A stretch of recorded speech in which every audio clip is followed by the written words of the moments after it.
Bonjour, nous sommes à Villefranche d'Allier, dans le bocage bourbonnais. L'Allier est un département très agricole, avec une grande variété de production. On y trouve des élevages ovins, bovins, des grandes cultures et même un peu de vignes. Là, on va aller voir Léa Laboisse, elle est éleveuse de vaches charolaises. Bonjour Léa. Bonjour. Tu es installée depuis 2011 et toi, tu as grandi avec des charolaises, hein, c'est ça? C'est ça, depuis toute petite au milieu des charolaises. Je suis la 4e génération, donc voilà, je suis née avec les charolaises, donc c'était un peu une évidence pour moi de continuer avec cette race-là. Alors, est-ce que tu peux me présenter ton exploitation? Alors, moi je suis installée donc, depuis 2011 avec 120 hectares, 75 vélages, et puis donc des vélages répartis du 15 décembre à peu près au 15 avril. Et puis sur mes 120 hectares, entre 20 et 30 hectares de culture et puis une petite dizaine d'hectares de maïs. Tu es basé sur quel système?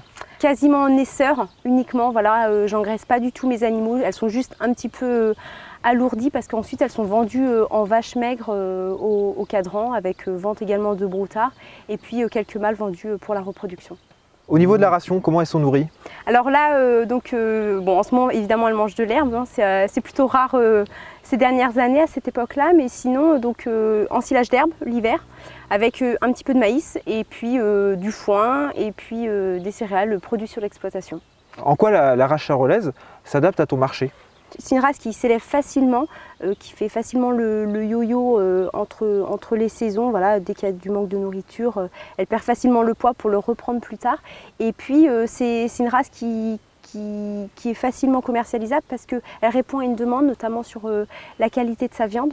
Voilà, c'est une race qui est très recherchée à ce niveau-là, que ce soit dans du maigre ou dans de la viande. Hein. Donc le maigre qui part plutôt sur l'Italie pour faire des broutards. Et puis aussi pour de la viande de qualité pour nous, par exemple, la grande restauration en France. Tu es toute seule sur l'exploitation? Alors oui, je suis installée toute seule en individuel. Après, voilà, c'est aussi plus aisé parce que mon père est agriculteur à 2 km d'ici. Donc voilà, on s'entraide beaucoup au niveau du travail et puis au niveau du matériel. Donc voilà, c'est une installation qui est individuelle mais qui est quand même dans un cadre familial.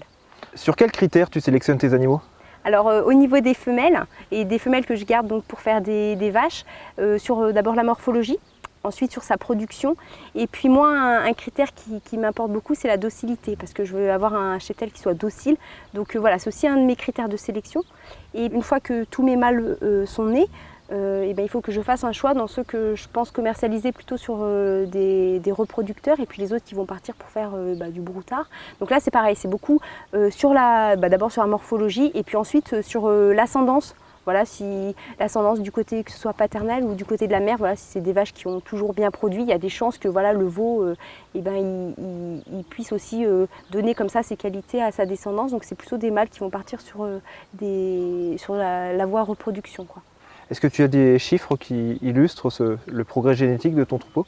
Sur les veaux de l'année qui partent pour faire des reproducteurs, donc ils vont être livrés, ils auront 12 mois. Donc c'est des animaux qui vont faire, je dirais, autour des 500 kg. Et puis ensuite, pour moi, j'estime qu'ils ont encore des capacités pour être des taureaux. Donc je les garde une année de plus. Donc ils sont vendus en ce qu'on appelle des taureaux de 18 mois. Donc là, ils sont prêts à partir à la saillie chez les exploitants. Et donc là, c'est des animaux qui vont faire autour de 700, 750 kg, 800 kg pour les plus gros. Après, tout dépend aussi des âges, hein, parce que des fois, il y a des veaux qui sont plutôt jeunes, des veaux du mois d'avril, mais qui sont bons, mais qui sont de toute façon trop jeunes pour être vendus en veaux en reproducteur. Donc souvent, ils attendent un an de plus. Donc voilà, l'âge aussi joue beaucoup sur le poids. Mais voilà, il faut avoir l'œil pour pouvoir faire un tri entre ceux qu'on pense être pas assez bons entre guillemets et qui du coup partiront sur la voie broutard, et puis ceux qui ont pour nous un peu d'espoir et un peu d'avenir et qui du coup eux partiront sur la voie reproducteur. Est-ce que tu peux me détailler les sources de revenus de l'exploitation et comment tu commercialises ces animaux?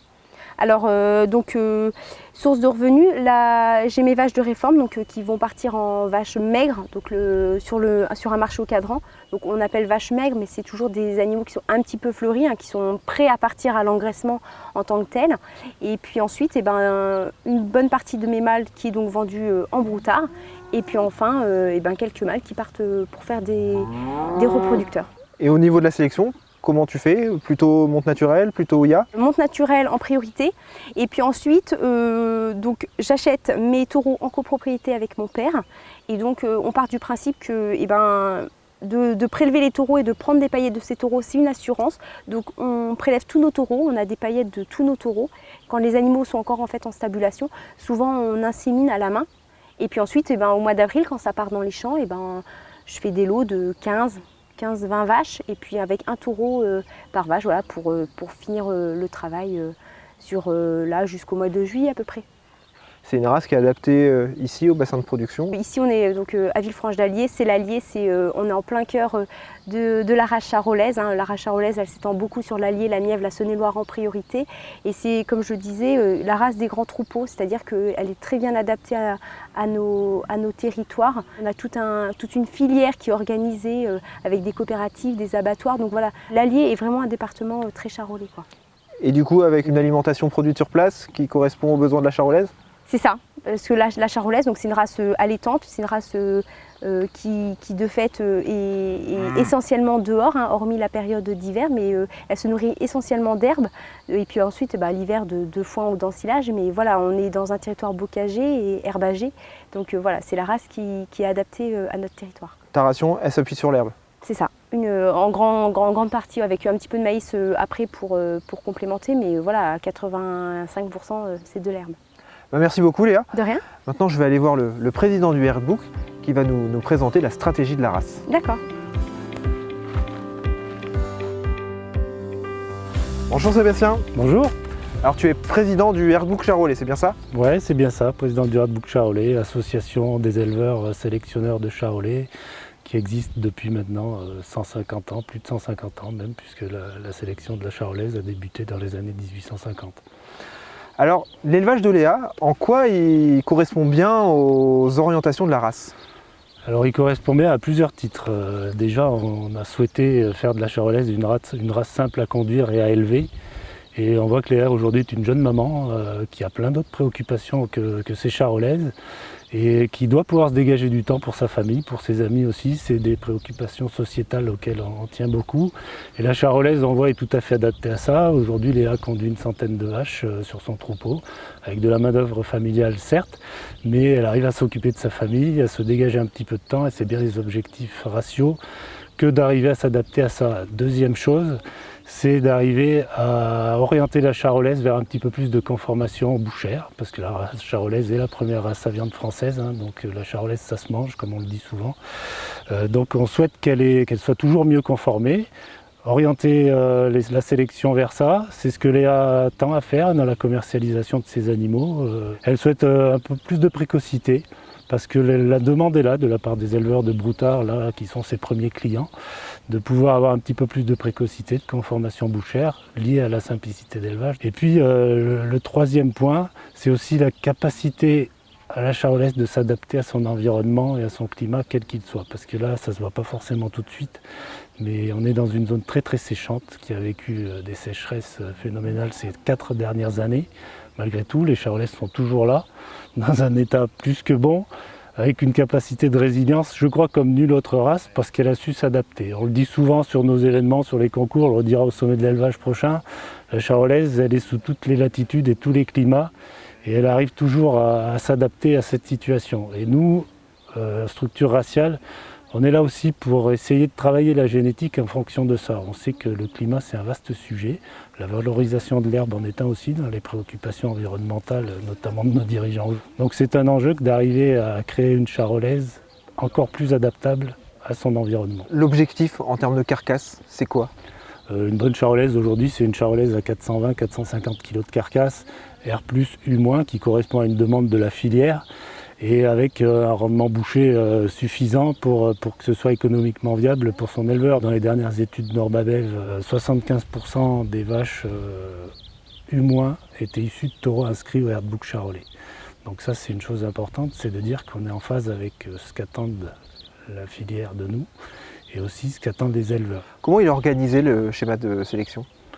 Alors le schéma de sélection en charolais, c'est plusieurs outils ratios. Le premier d'entre eux étant les concours, on va le revivre au sommet de l'élevage cette année, où on compare les animaux morphos, directement, c'est-à-dire on les classe de ce dont on attend, celui qui se rapproche le plus du standard de race. Ce sont les animaux qui ressortent de ces concours-là qu'on accouple entre eux et qui font les meilleurs animaux. Donc on a aussi les schémas insémination artificielle avec des entreprises de sélection qui ciblent certains animaux sur des critères différents, qui peuvent être les facilités de naissance, la conformation bouchère ou autre, les qualités d'élevage aussi, les qualités maternelles, et qui après proposent des doses d'insémination aux éleveurs charolais. Puis aussi on a tout un maillage du territoire avec des stations d'évaluation qui font ressortir aussi les meilleurs animaux avec un environnement bien défini dans lequel peuvent s'exprimer les qualités génétiques sans autres critères d'environnement par ailleurs. Voilà ce qu'est le schéma de sélection charolais dans son ensemble, avec aujourd'hui 160 000 vaches environ en schéma de sélection dans le programme de sélection charolais, qui font ressortir les meilleurs animaux de toutes ces 160 000 vaches, qui peuvent être utilisés après sur l'ensemble du 1 600 000 vaches charolaises qui sont présentes en France. Merci pour ces informations. Maintenant, on va aller observer justement concrètement le standard de la race. D'accord, pas de problème. Bonjour Stéphane. Bonjour.